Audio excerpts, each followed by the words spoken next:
Boys and girls, welcome to another edition of MR2 Spyder for Dummies. This means you.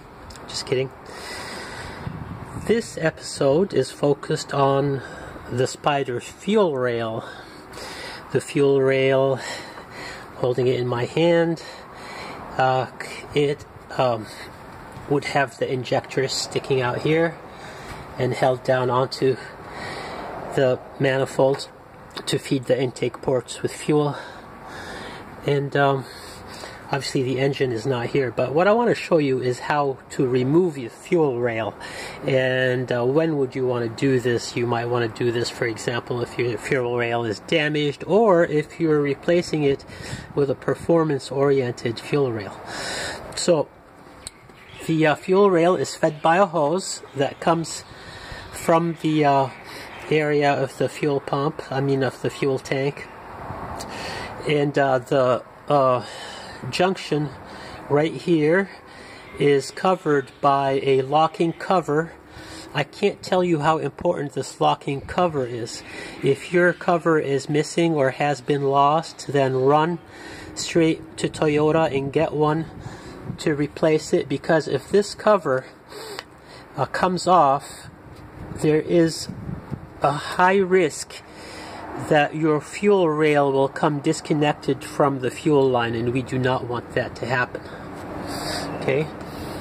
And this can happen even though the fuel rail is locked into the fuel rail by this the fuel rail is locked into the fuel line by this special type of fitting here that is very difficult to remove. But it can come loose under the running conditions of the car, repeated stress, vibration, etc. This can happen. Ask me how I know. And there is nothing more disconcerting than a great big puddle of fuel right underneath your car after you've just completed a quarter-mile run at the drag strip.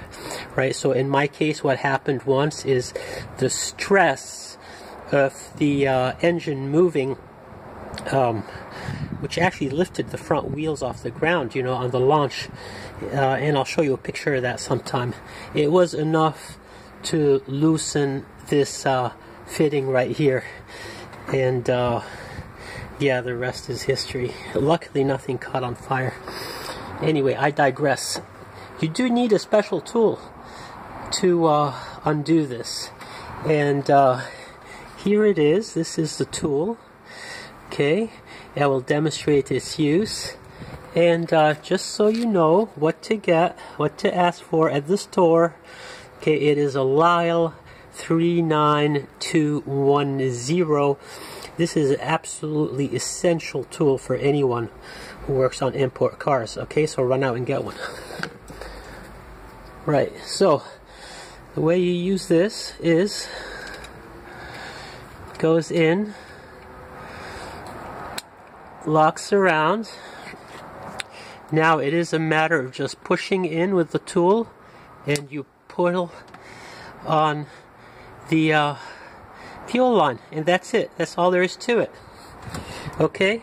Now if you do not have this tool, be prepared to struggle. And some of the other tools that are sold on the market are just grossly inadequate for this task. So make sure you get this one. And then when you want to put the fuel rail back in, you just press it back in. Okay, press it back in until it's clicked. Now it's locked. And as I said, it can come out under stress. And that is why we always put this back on. Okay, we always put this thing back on as a safety, and now we're good to go. Okay, thanks for watching.